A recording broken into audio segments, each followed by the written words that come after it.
Accrediting Excellence, the international authority for professional coaching and mentoring, proudly presents Both Sides of the Coin.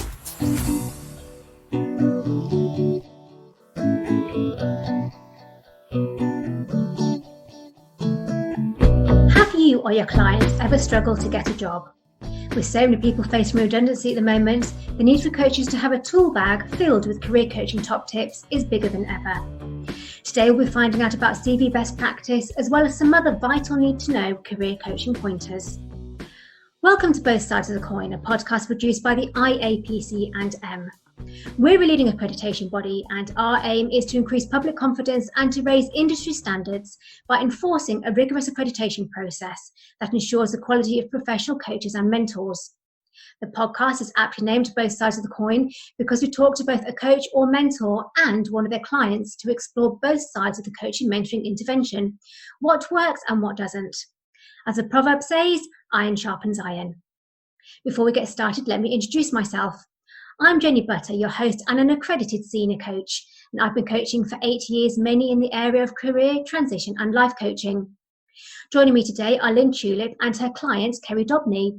Lynn is based in Sussex in the UK, and she is a career development professional who enables her clients to get jobs and achieve career happiness. She's also the author of 2 highly successful books, Get That Job and Can't Get That Job. Kerry works in hospitality and she's currently seeking a new job, hence she asked for coaching from Lynn. Welcome both of you. Lynn, I'm going to start with you and then I'm going to flip over the coin and speak to Kerry. Lynn, please tell me about yourself. I've worked as a career consultant or career development professional for the last 25 years as a result of my own redundancy and looking at where else I could find work as an adult. And so I went through my own training. I went to university, did a PG Dip in adult guidance and assessment, and carried on doing some psychological qualifications with the BPS. Registered as a CIPD professional and with the Career Development Institute as well. So you mentioned on choosing this coaching niche because of your redundancy. What made you choose coaching? It wasn't so much about the coaching, it was more about the fact that I was a young adult, well, I was an old adult actually, I was just in my early 30s with 2 young children, and I was at a loss about where I could go next or what I could do. I hadn't had any career advice, I think, when I was at school. I think I've been very fortunate that my parents had let me, follow my own path. And I got married quite young and had children, but circumstances overtook me. And I say in my early 30s, it was like, oh, how am I going to support my children, pay my mortgage, and, have a full-time career? I sort of felt there was a gap in the market about who worked with adults. So I did a lot of research, and there was a course at Brighton University with, it was PG Dip for adult guidance and assessment. And that just fitted a huge niche for me and gave me the platform and the springboard to go forward. So who's your typical client? It varies all the time. I think, unfortunately, as we're going through this period of pandemic and COVID, most of my clients are redundant or sadly are in a career transition. Some are actually a little bit lost and think, well, this is an opportunity to capitalise on the time I've had at home and to think about what I want to do next. And so when your clients contact you, what do you think are the most needed areas when it comes to job search? That's a great question. I think it's them understanding themselves, understanding where their interests and strengths lie, recognising that the skills they've had throughout their career can be transferred, understanding a 2020 job search strategy is perhaps slightly different to the strategy they had when they were looking for a job previously.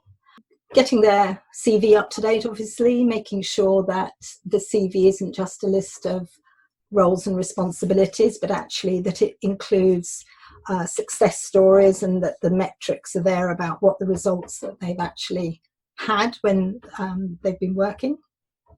And understanding, as I say, the 2020 job search strategy must include LinkedIn. So making sure that that's maximised, it's an all-star profile and it's really optimised. Yeah, perhaps networking would be included in that to make sure they can tap into the hidden job market as well. And so the CV is so important in getting yourself a foot in the door. And there's lots of CV writing companies out there. When it comes to CVs, what misconceptions are there, do you think, that people have? People forget all their successes when they're putting it down on paper and just think, I just need to write down everything I've done. So it tends to become a tombstone list.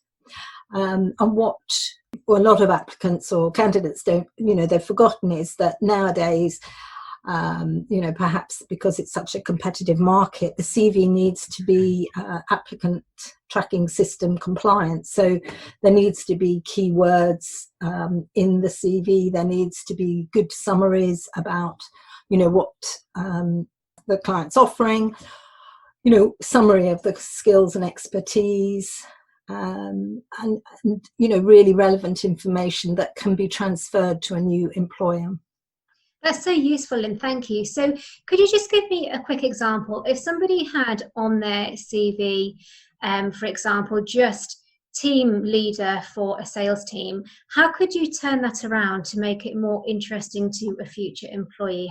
I would invite the person who was the team leader to explain in greater detail how many people were in the team, what were the actions of the team, what were they focused on, if it was project working, did they meet their targets, what difference did it make, the fact that they led the team. So I would get them to prepare a story or stories around being a team leader and want those bulleted statements on the CV.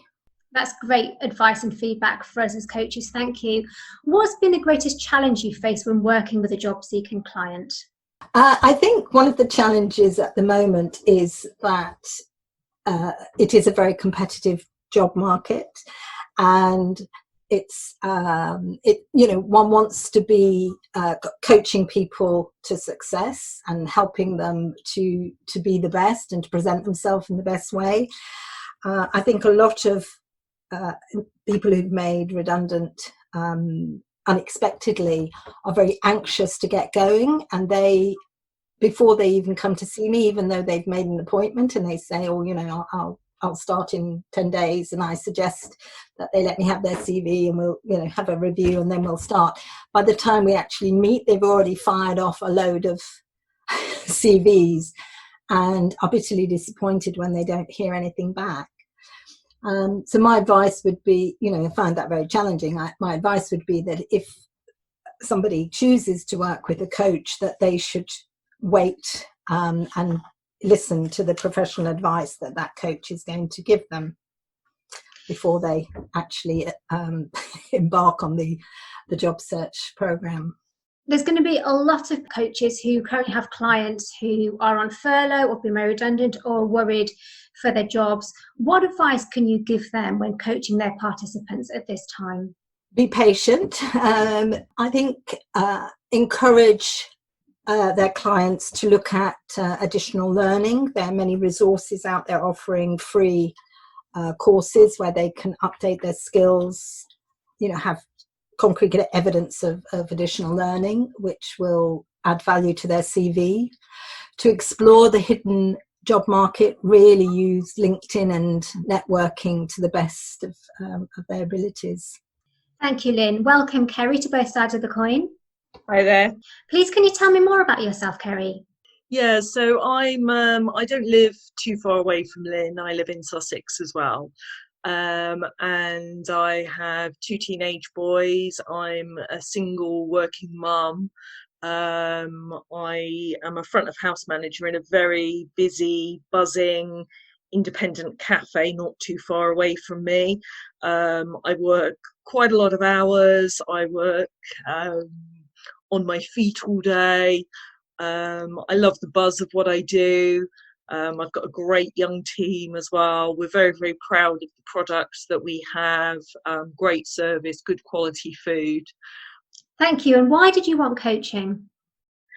I think I'd already, even before lockdown, I was already considering my role. I mean, I've always worked in a customer-facing environment or dealing with customers. So my background before I had children was I'd worked in business travel, organising people's business trips.